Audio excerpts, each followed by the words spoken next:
Hello. So,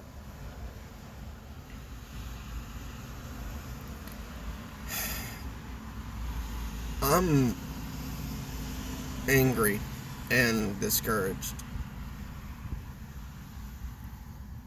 because past generations had a future to look forward to of light and hope. And my generation and the generations after us, we don't have that. Objectively speaking, there's got to be a generation or two who what they have to look forward to is the rule of a puppet of Satan on earth.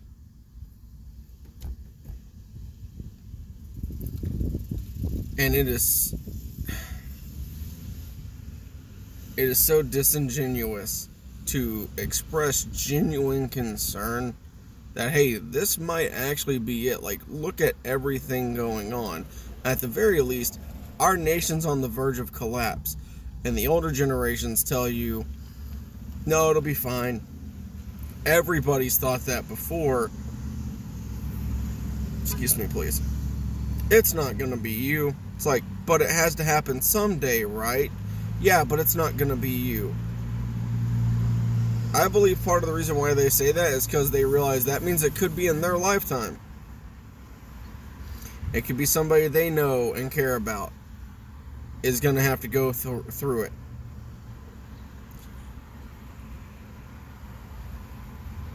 And we saw with, I learned a few years ago in 2020 or 2021, I had heard of alarm signals in people's bedrooms, and basically if that alarm goes off, you go to your closet. And they had an uptick of elderly people dying because when it goes off, the fear of it consumes them. They have a heart attack and die right there before the missile even lands. Even if it doesn't land anywhere near them, that alarm would go off, and the fear of what that meant would kill them. So imagine how many people are going to be around when the end kicks off, if it hasn't already. I think we're near. I think the first seal has definitely broken. The second seal possibly, maybe even the third. We got two people ruled by false religions, false belief systems, both of which lead to hell, trying to kill each other because of their belief systems in India and Pakistan. And I remember seeing a few months back, they nearly came to blows, and people were like, yeah, about a quarter of the world's population would die off from that, due from the bombs itself, the fighting that would ensue afterward as retaliation, and it would induce mass famine. Hey, look at the fourth seal of the apocalypse being broken. A quarter of the world is killed off. 1/4 of man is dead from the sword, from famine, and from wild beasts. Which, hey, if you don't know how to hunt and the animals are displaced, you got a combination of those two things, they're going to need something to eat. You can't defend yourself. And also, you're going to go try to hunt them. They're going to retaliate, and now you're dead. I think we will have absolute certainty when everything kicks off when the sixth seal is broken. Because it's mass earthquakes. I believe that's the one that even shakes the heavens. I don't have my Bible with me, nor do I have my computer to go to Google Docs. And I could probably do it on my phone, but I don't know if it would keep recording. Local coffee place, pretty good.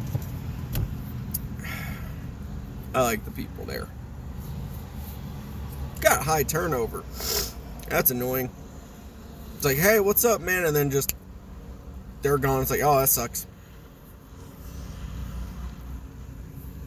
I was told by my pastor, who has a good relationship with the owners, that apparently no one wants to work. I've worked in retail customer service. If you got turnover that high, it's probably not, they don't want to work. The owners are nice. From my understanding, it's been an issue before where people ask for more money and then they're like, yeah, we can't pay you more, and then it becomes an object of contention, which they are a local business. I get they can't pay more. That sucks. Like, there are places that cannot afford to pay people what they need to pay them because the places that can afford to pay people more refuse to pay them more. And because the cost of everything keeps going up exponentially. This is all organized. This is all about control. There's no way you can't look at this and go, this is by design, but this is not by design. It's clearly by design. Yet, Lucifer and his cronies screw him with everything.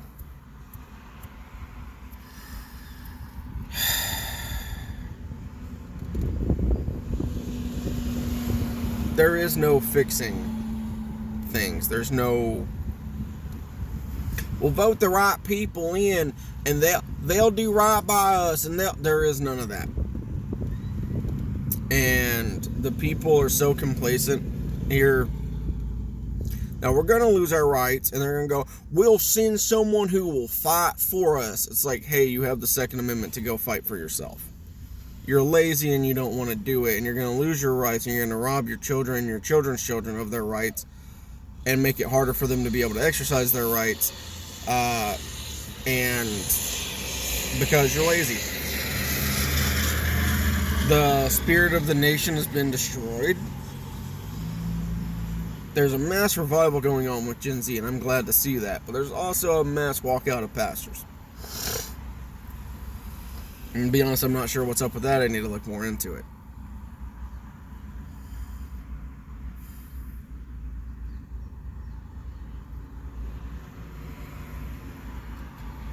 I'm glad they're converting en masse, but I don't see it. Not here. In fact, I only see it getting worse. It's out there in the ether where I can't actually interact with it, but it's totally happening. Totally legit happening, guys.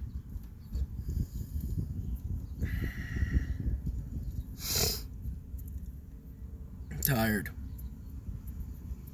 I'm tired of people looking me in the face and lying to me and telling me everything's going to be okay and everything's going to work out and you're going to be able to have everything. I don't even have the opportunity to have what they had. People of my generation, we don't have the same opportunities the previous generations had. We don't. It's like, yeah, you do. You just got to come here and you got to work, and we got people coming here because America's the greatest country on earth, and they're coming here for that opportunity. And that's because squalor here is better than squalor there.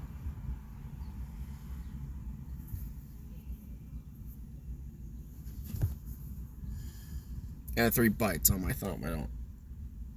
Maybe 4.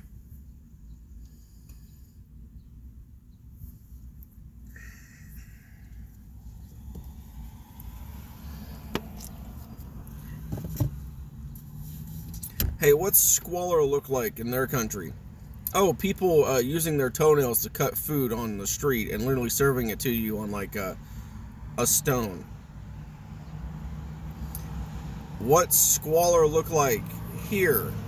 Well, depending on where you are, they'll give you needles to shoot up with. But God forbid the diabetics who need those, like my dad did, get those needles for free. No, he's got to go pay for it, and his insurance has to pay more for it.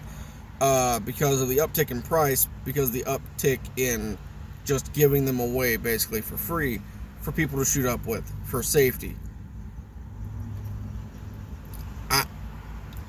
I am a Christian. Darwinism is right up to an extent. You want to reuse the needle for the addiction. My heart goes out to the addicts. We should be helping them, not feeding their addiction.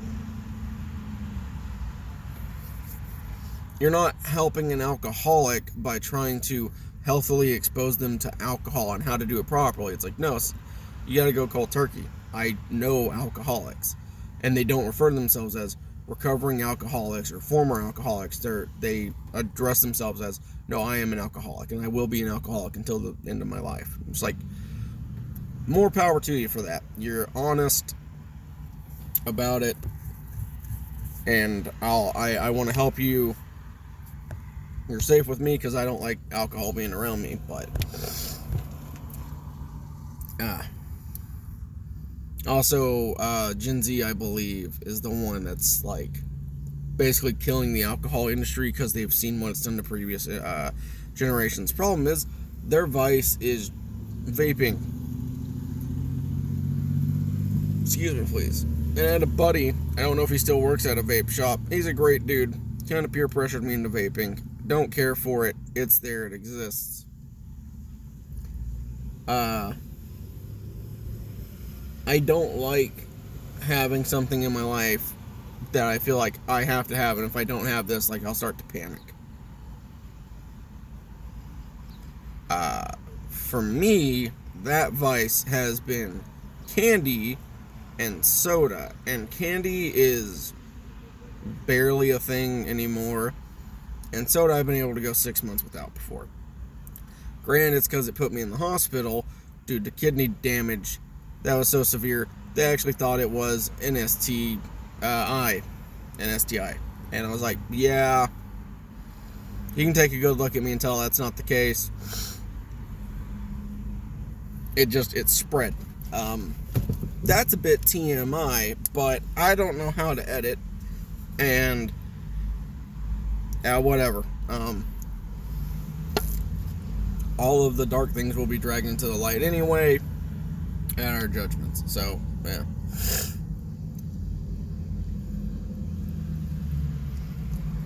It's supposed to be working right now. I use my brother's car to work, but I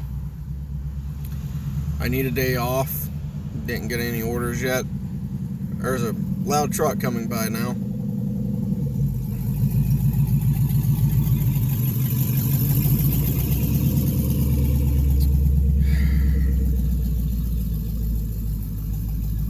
Oh, also the prices of soda. That's been a factor too, and I'm glad for it. Before COVID, a 12-pack was like $4 or $5. Now it's $8, and there's no need for it to be that high. There is no justification. Well, the cost went. No, shut up. You're a multi-billion-dollar company. Shut up. You can afford not only to not increase your prices, but to also increase your employees' wages and increase the people you have on staff, and you'll still have more money than most people ever will.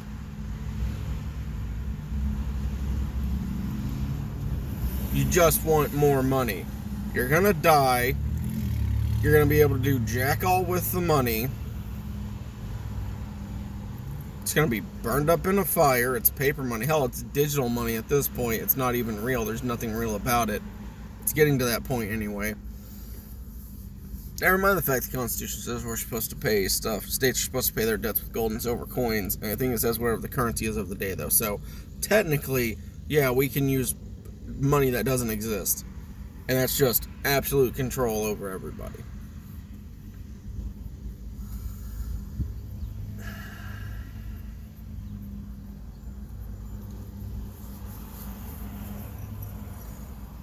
Just, I wish there was honesty about, yeah, it really looks like we're at the end of this thing. And did not prepare for it at all. And I have no idea how to help you guys get through it.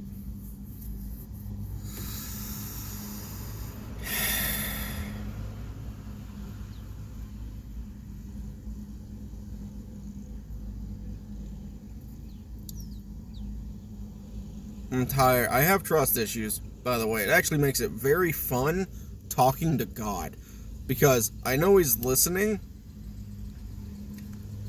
but it's just like, you're not saying anything back. You're not. Granted, it's been about 15 minutes, and I've talked nearly nonstop for that entire time.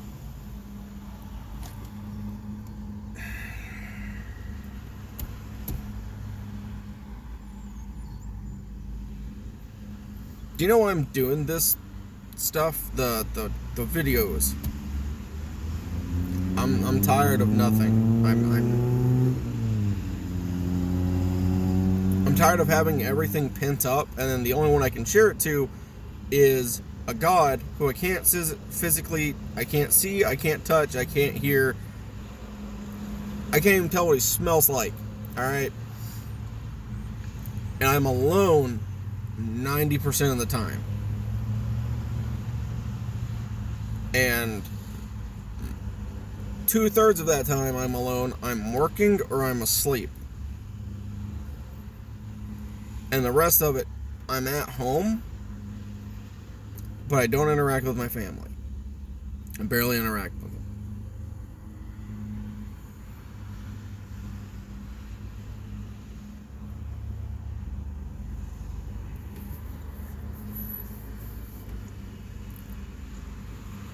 There is no fixing things.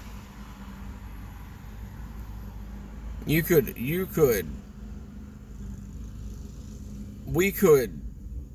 agree on how to objectively fix issues, and people will always find an issue, and at the end of the day, it comes down to, sorry, I got something crawling on my side, I don't know what it is, and it's annoying, and I'm bleeding. That's lovely.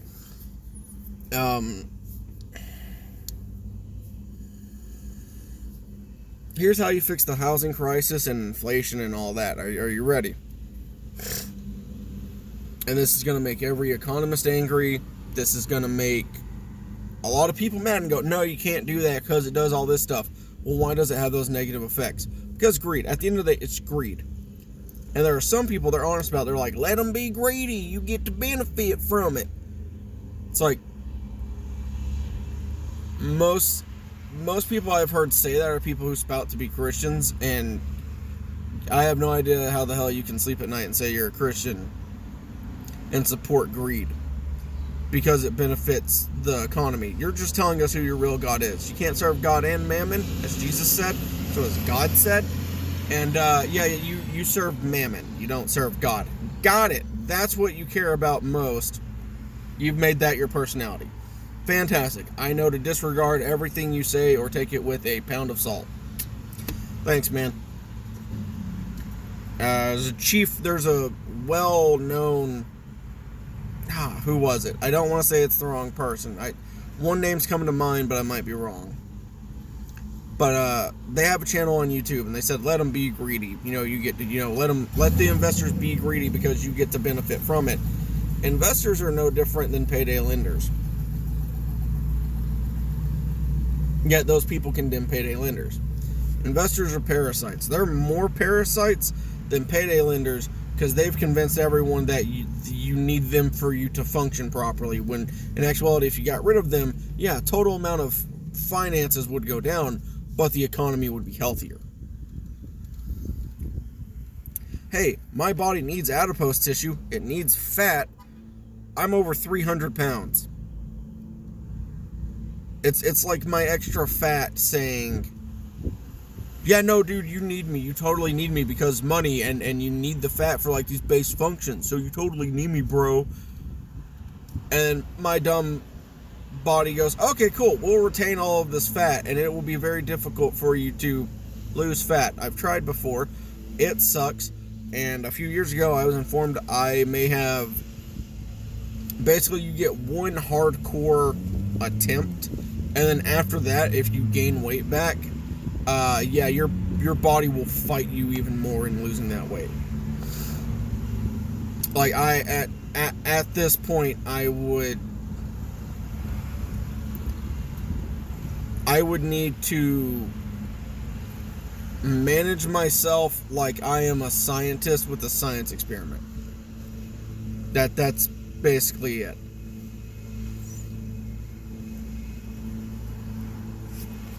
I've had this, a pastry. I got up like an hour or so ago.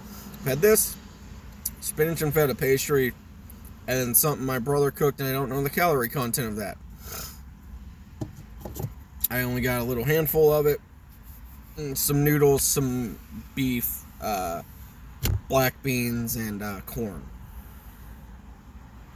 I don't know the calorie content of it. I would basically have to be completely independent food-wise and eat only whatever is marked with calories and just, yeah. I've tried that before and it's not worked.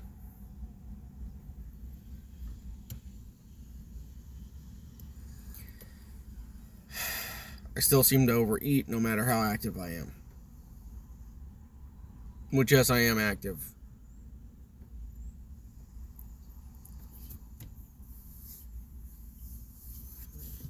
Can whatever that is go away? Hey, on the bright side, when everything goes to crap and the famine hits and we're all killing each other for food, on the bright side, if you're obese, you have the body fat to burn through. As long as you get something in your stomach every other day to prevent you getting to the point of starvation where you're at risk for rehydration syndrome or rehydration sickness, not hydration, refeeding syndrome, that's what it's called. Excuse me, please. Then, yeah, in theory, fat people can ration out food longer. In practicality, you're fat for a reason. You probably overeat, more than likely. It's not an issue of, yeah, it's really just an issue. It's not an issue of lack of activity. It's a matter of you just overeat. You eat more than you should. If my mom was more physically active, she'd be skinny by now. She's got a bad knee and a bad back, so she doesn't even try. She can't get her knee looked at until she loses more weight. She can't lose the weight until she gets her knee looked at. And it's a circular thing. It's like, okay, cut back on how much you eat. She doesn't eat a lot. I don't know how she's not lost more weight. In a year, she lost a lot of weight, but she looks the same.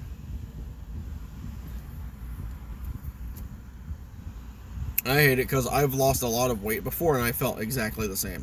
And it took other people, it took my clothes fitting better, me having more energy and feeling like my body moved around better and I was more limber, and people saying, who hadn't seen me for a while, you lost weight. That's it. Like, I would have to lose,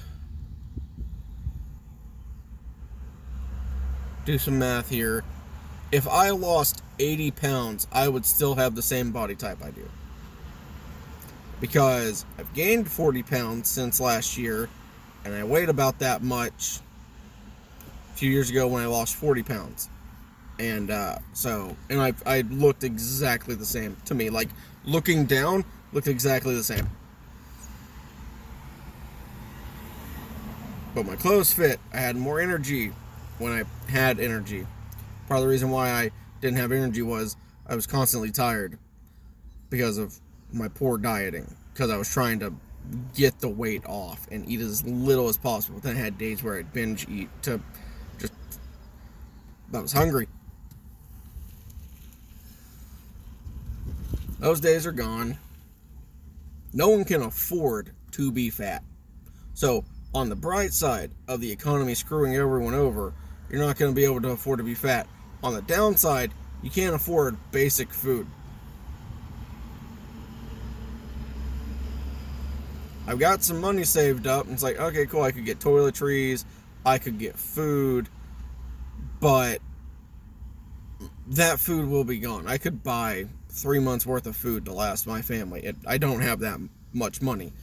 Well, let's say I did, the food would be gone, because my family would be like, oh yeah, we don't need to go shop, because Austin bought all that food in there. We don't need to go shop. It's like, no, this is for like when crap hits the fan. It's like, no, we'll be fine. Like, everybody's complacent. I'm complacent. I don't even stock up. Part of it because I kind of want everything to go to crap.